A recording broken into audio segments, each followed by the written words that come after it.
We are here to facilitate, to help you. On my left, as usual, Dr. Upali, Abeysiri, and I hope Venerable Kassapa will be around. But welcome you all to today's discussion. Today, most interestingly, there's no set topic for the discussion. It is at the end of the year, the discussion is open for everyone. So open discussion session would be taken place here onwards, and everyone is in the panel. So you can question and, you can answer the questions. So if anyone would like to raise a question, you are free to question, take a mic from here, and you can raise the question to the panel, but the panel will nicely channel the question to somebody who is skilled enough to answer that question. But we all are sort of spiritual persons and practicing spirituality in the Vihara, so our questions assumably should be Dhamma related. So whichever the question within our capacities, a question with an answer. There may be some questions that you and I will never be able to answer. So those questions will be kept aside even if the Buddha were here, right? So questions which are answerable, or which can be answered, may be considered. If not, we will keep silent. But if you prefer sort of area to discuss, that also would be fine. If not freely, can somebody raise a relevant question to start the discussion, please? This is my question. No, I can. How does suffering goes for enlightened people, that is Dhukka, and unenlightened people?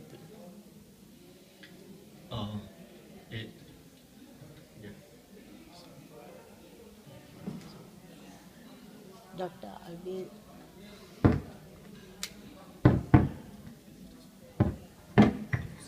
Well, first of all, the question should have been answered very well by an enlightened person. Yeah. Unfortunately, there is no one, I presume, there is no one who is enlightened here. But when you read some of the text, there are indications given about the difference. One that comes to my mind straightforward is, I think it's called Salla. Salla means the dart or the scalpel or the knife. In it, it is explained how the enlightened and unenlightened people feel and then think about it and do things differently. For example, say Dhukka, somebody falls ill. An unenlightened person, when he falls ill, he feels the physical pain of illness.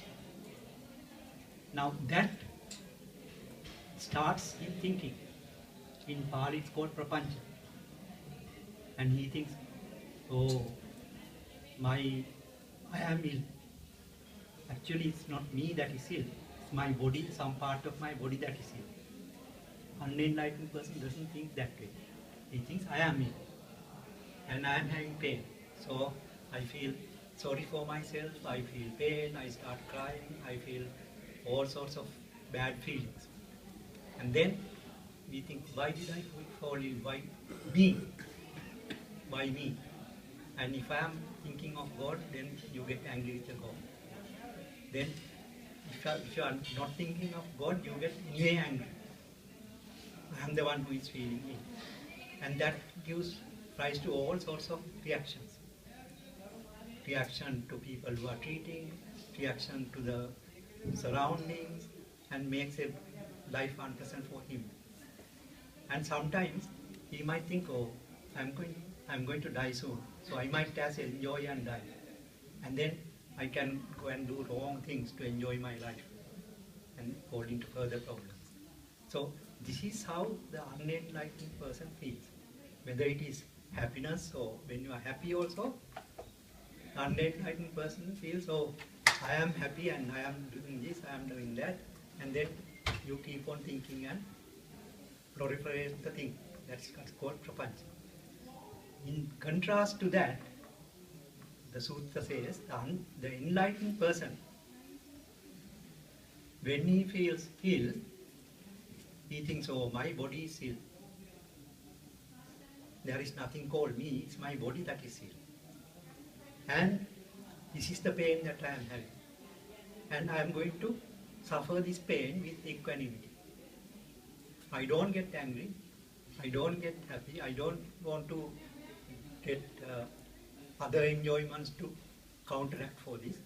And therefore, he doesn't feel the illness as much as the unenlightened person.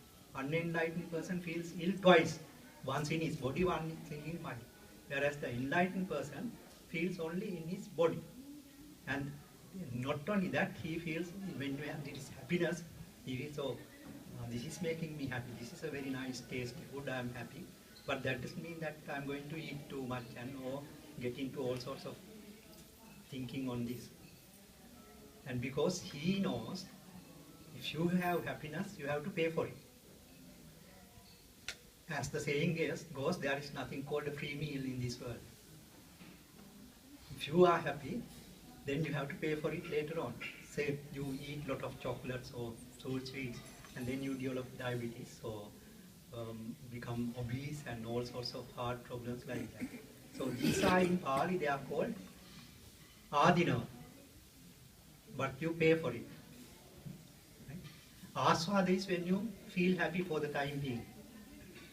But the enlightened person has what is called nissarana, how to avoid this payment for the happiness. Because he doesn't go over the board when he is happy, he doesn't become depressed when he is unhappy, and even when you are sort of in the middle, also he doesn't feel anything, it doesn't sort of make him go up and down like that. So this is the difference between the enlightened and unenlightened people feeling things. Yeah, if I add something to Doctor, thank you. Now, since we are assumably not enlightened, the best way to understand how the suffering is felt by the enlightened and the non-enlightened, it is good to take some case studies, do some case studies. Now take, for example, like Kisa Gautami's stuff, right, or Patachara story. These are very popular stories, I need to explain to you, I think. Oh, plenty of evidence in internet. And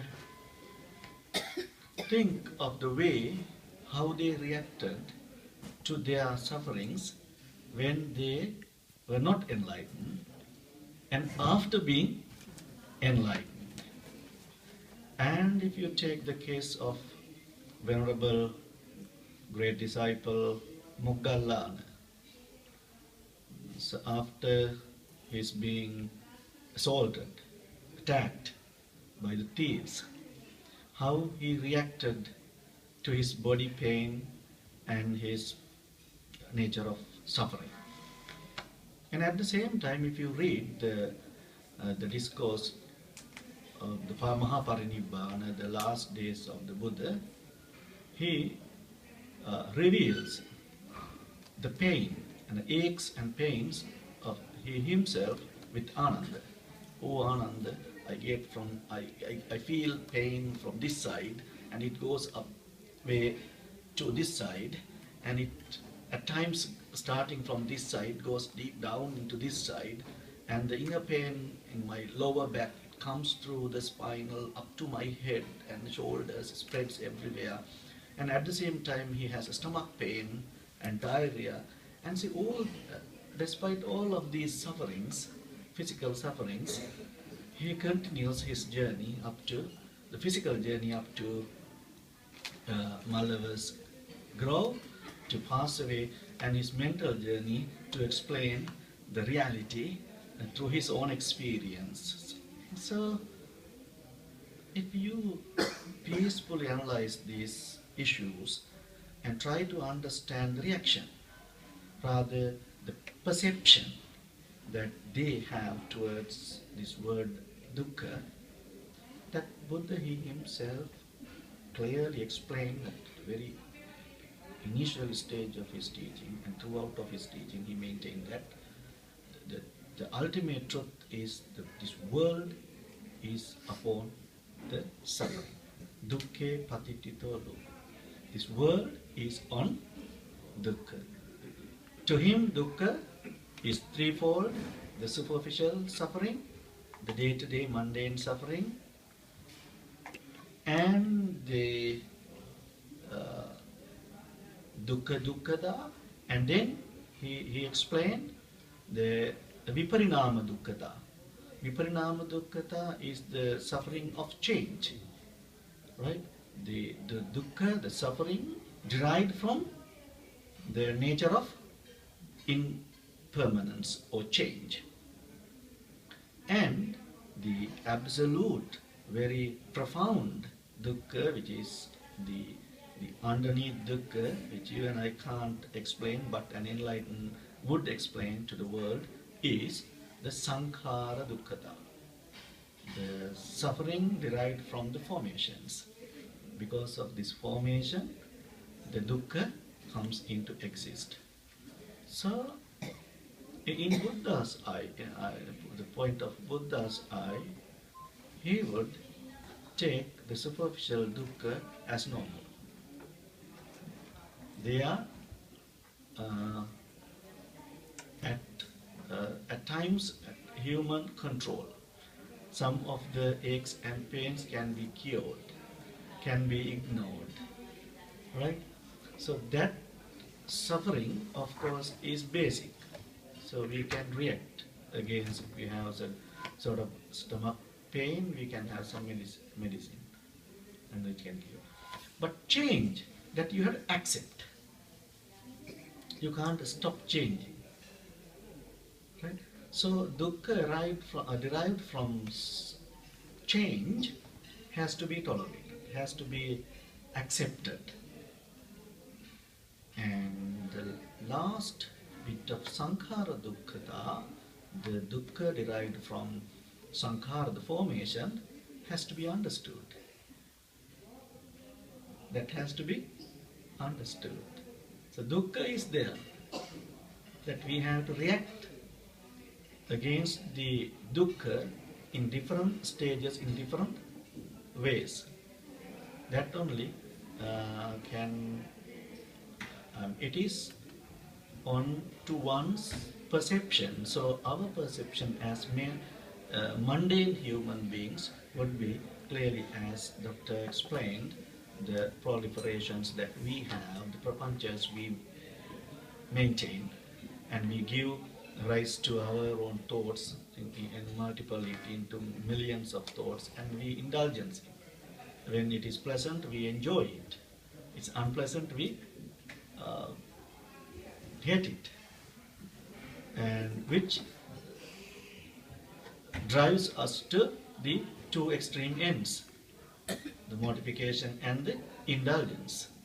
So those who indulge in the happiness will again experience different types of suffering because of their indulgence in happiness. And for those who go for mortification, due to their self-mortification, they invite unwanted troubles and problems, and they have to undergo their own suffering, which is inevitable. So the Arahant would, or the enlightened would maintain a balance of mind, which is equanimity, right? And he perceived the things in his mind, which is balanced. Well-balanced mind will react to the suffering from his eye, from his mouth, from all his main sense doors as equal as the same. So the reaction is the difference. The perception is the difference between the Arahant and the non-Arahant. Can I add something? Now, we all accept that old age is Dhukka, don't we? Anyone disagrees? No. This is mainly for people who are 50. I read a book recently called Being Mortal, written by an American surgeon called Gandhi. He's an Indian guy. It's very interesting. I recommend that you get, if you're over 50, get hold of this book, Being Mortal. That will, being mortal. Yeah, mortal. It's very nice, and it explains all the dukkha attached to old age, even in the most prosperous country like America.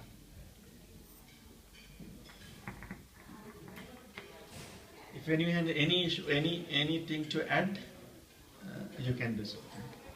To enrich this answer, to support the answer, or to demote anything.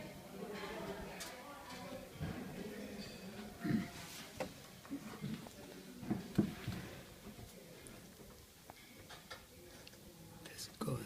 No, it's fine. It's working. Well, can you hear me?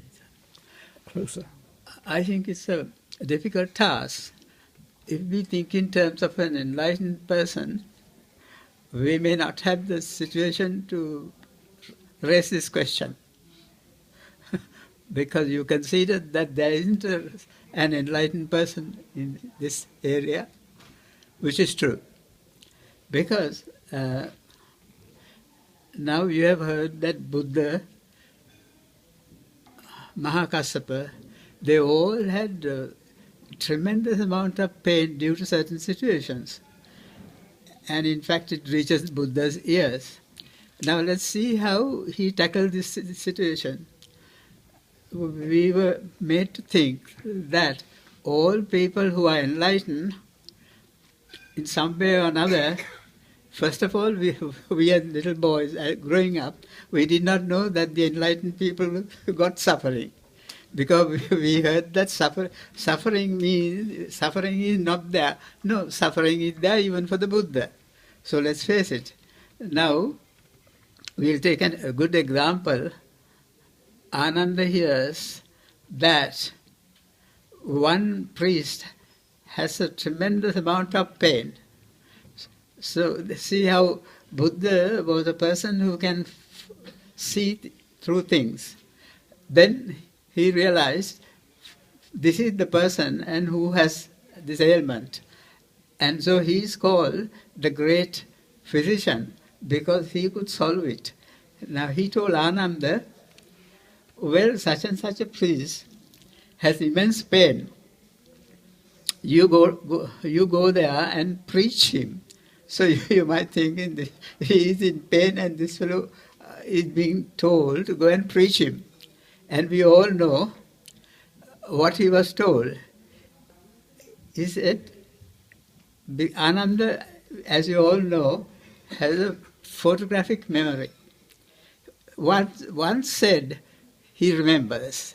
So he made use of that for Buddha, asked him to go and teach him. So you might think, this is a hell of a joke. Only another person who was a priest or somebody. So Ananda said, he did not know. He said, right, Ananda, tell him these things. And then I realized, as Buddha says something to Ananda, he remembers. So the Dasasanya, Ananda knew at once what was said. Go and repeat that, he said. So he did not have paper or pencil or anything like that. Because of his profound memory, he went up and related the whole thing to the priest.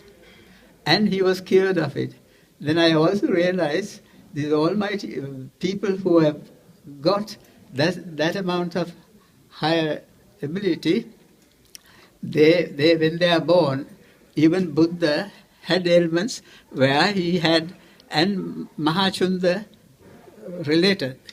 So which means, I was telling my wife that these people who have come to the forefront, they won't die. They are all arahats. They know exactly when they would die. So therefore, these things will come up, but then they can bear it up or get a stronger man. Stronger means mentally superior. Now, when a person is ill, so we see, even if an arahat falls ill, he feels the pain. So therefore, whether the pain is for the arahat or for anyone else, the pain is pain. Thank you. This is the point. Yeah. Any other question? Yes. Take the mic to her. When he was in his deathbed, he was very ill, and is it Arahant Moggallana or Sariputta went, and could you please remind us what he said? Yeah. It's a bit funny because whenever Sariputta went and preached him some Abhidhamma, then Anathapindika said one thing, all this time you didn't preach this kind of Dhamma to me, and now it is wonderful that you have explained the things more clearly, and therefore I can bear up the pain. That's what he said. So those days even the Moggallana and Sariputta, they never used to preach all the higher philosophy or higher teachings to everybody. And the commentary says that Visakha and Anathapindika, although they became Sovan, they had so much of what is called Bhavatanha, and they ended up in higher worlds, which will keep them going on for long period, because they didn't want to go to Nibbana immediately. Can I ask you a question? I don't know, relevant to this audience here, but can prayer heal a patient, a cancer patient or somebody? Because there was a news clip this morning, Sister Teresa is supposed to have. Human mind has a greater capacity to play different roles. Right? Those who have developed sort of insight or spiritual skills, that they can. In Buddhism, we have a passage called Dhamma of miracles, Adbhuta Dhamma. At times, it is shock and somebody would not exactly believe these miracles, but people can perform miracles. In some instances, you can develop your mind into an organ or to a tool, and which can be used as a device to heal the other party. Right? Now, if you can go to YouTube and type, I might have told you this once before, just type rice experiment, R-I-C-E, rice, and experiment. Right? A doctor does an experiment. Right? He take a few grains of cooked rice, right, which is remaining after eating, and puts into a clear empty bottle and closes the lid. And he takes the rest of the rice from the same lump and puts in another different bowl, which is very much similar, identical to small bottles and seals. And he writes on one bottle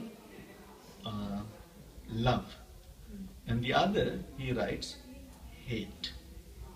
And he keeps the bottles, 2 bottles, one here and one here.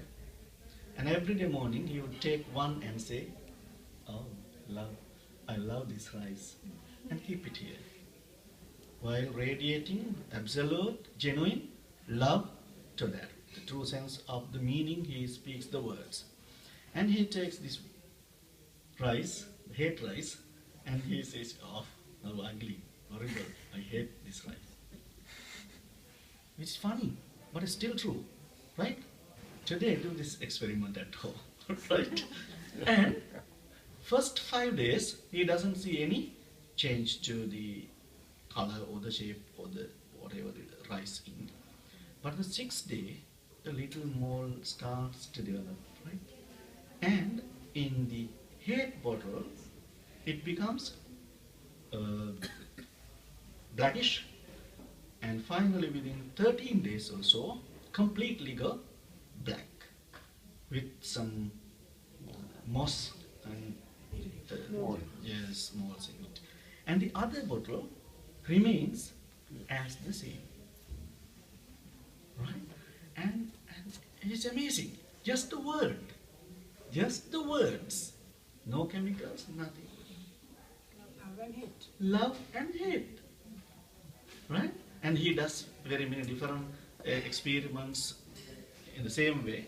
But if you switch on to that, then it will lead you to read more and to watch more. But that is how this mind can be transformed.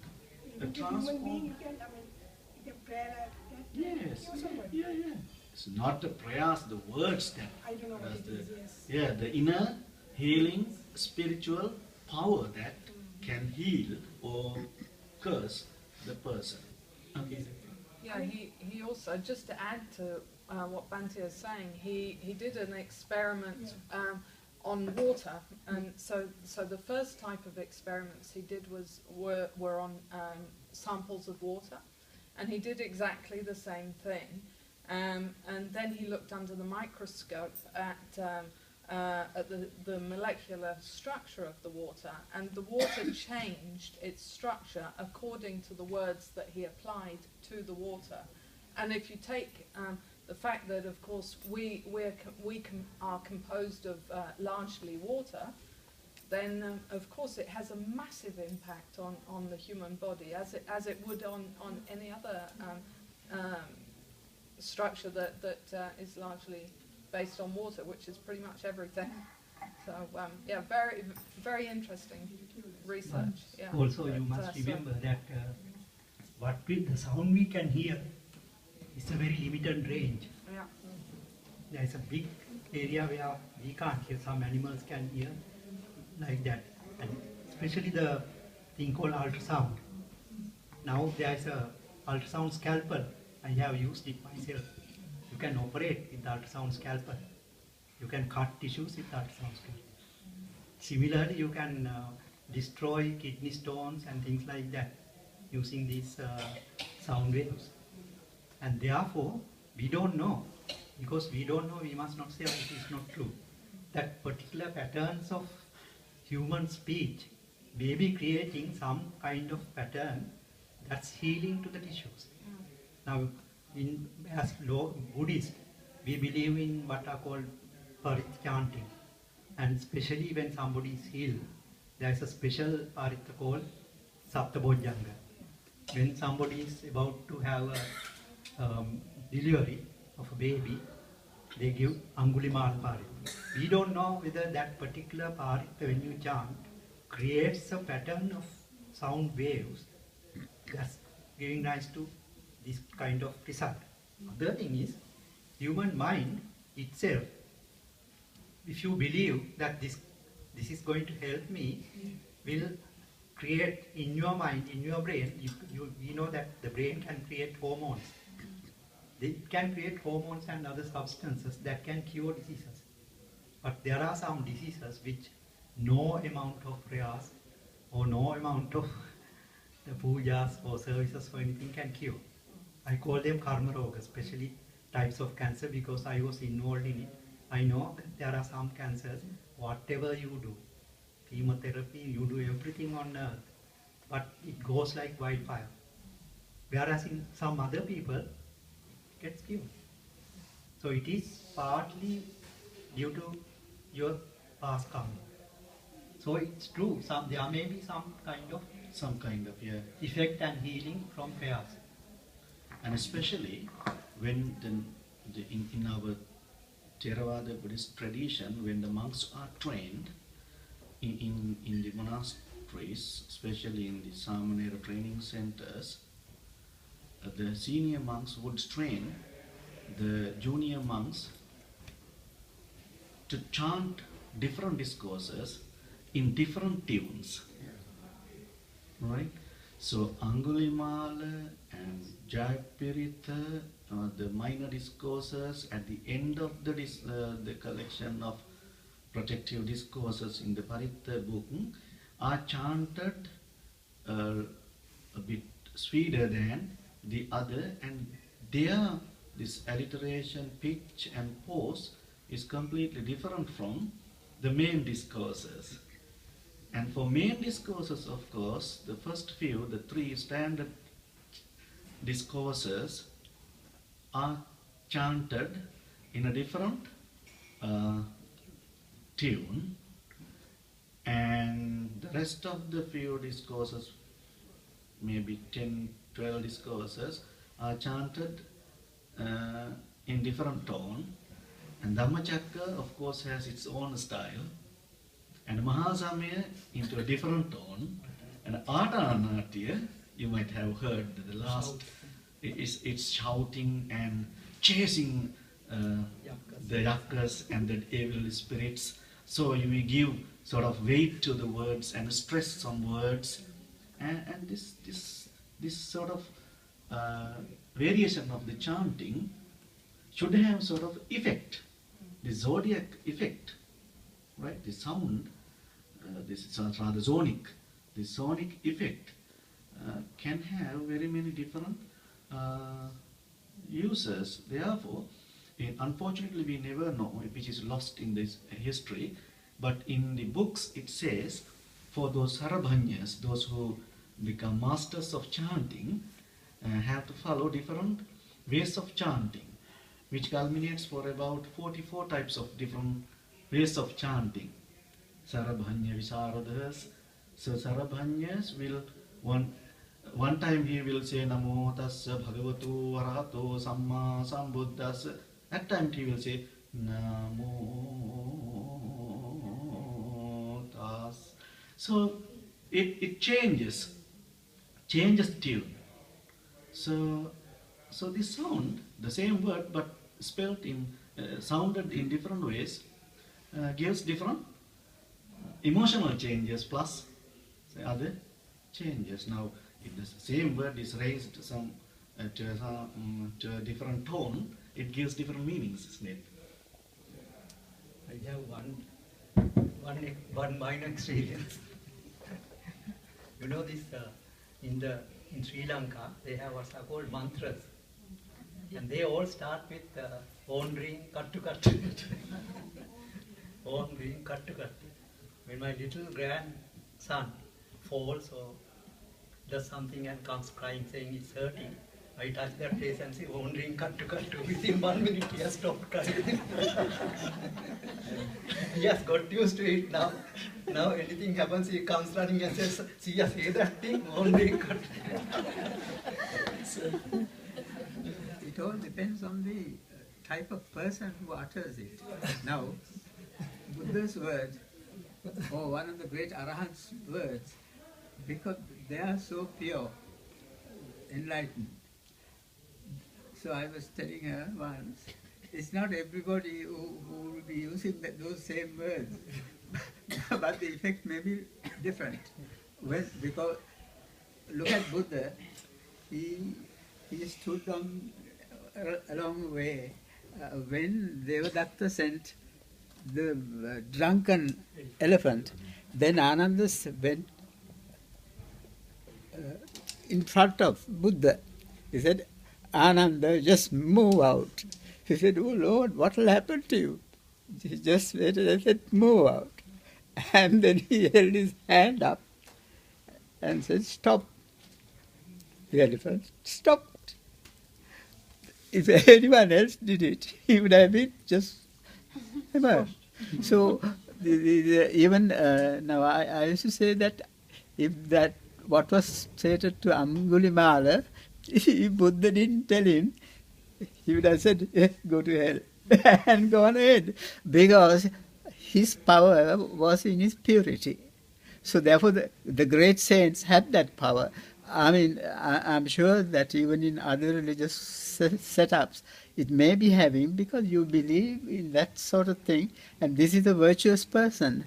So then the psychological system works, because that person also have, now look at Patachara and so on. Patachara came almost naked, ran into Jetvanarama. Then everybody was trying to push that. What did Buddha say? "Oh sister,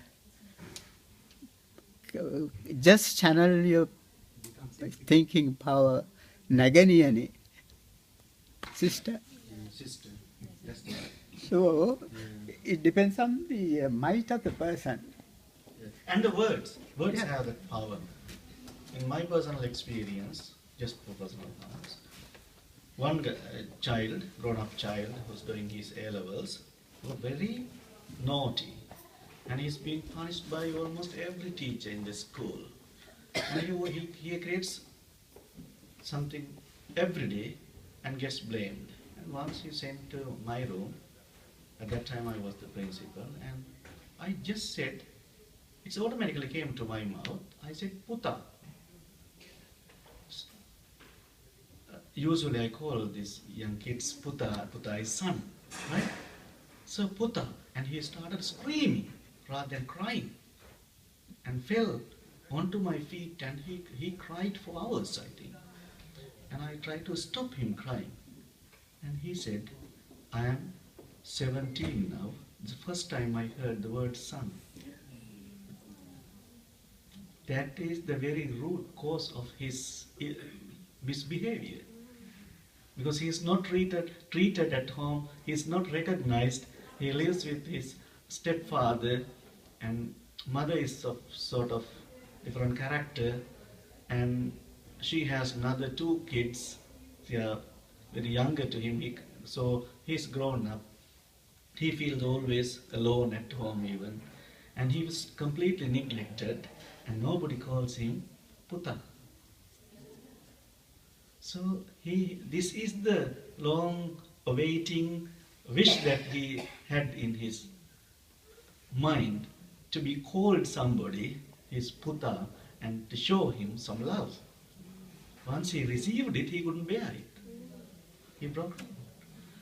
So I called his mom and dad, and I told him to call Puta and give some love and comfort to him. So he became one of the best students in the school when he finishes his A-levels. So we sometimes have to play our roles accordingly. Yeah. It's a miracle. Like, so one word can change whole. Like Buddha did to Angulimala. I've stopped. You stop. Yeah. I think one thing that hasn't been mentioned, which everybody should be aware of, is metta, loving kindness meditation. I mean, it's a miracle in itself at times. Yeah. It's powerful. Yeah, yeah. Yes. Like greed and hatred are the root cause of unwholesome actions and activities for the entire world. Metta, loving kindness, and karuna, sympathy, is the opposite of. Any other questions? Yeah. Some other questions? Yeah. What about the placebo effect, though? You could say that the chanting is just utilizing the placebo effect. It's possible. It's possible. And It what is depends on how you placebo? believe. How much you chant. Parita. If somebody says, "I don't believe in this," it won't have any effect on you. So if that person has to receive it also. Yeah. Somebody has to give it. It's like tuning into a radio station. I mean, they can go on broadcasting, but if nobody is listening, what's the big point? Something like that. But maybe the placebo effect. But unless we do sort of very controlled experiments, we can't sort of say. And even those 2 tubes, there are so many variable conditions. Because everything depends on whether you have completely sterilized the 2 tubes.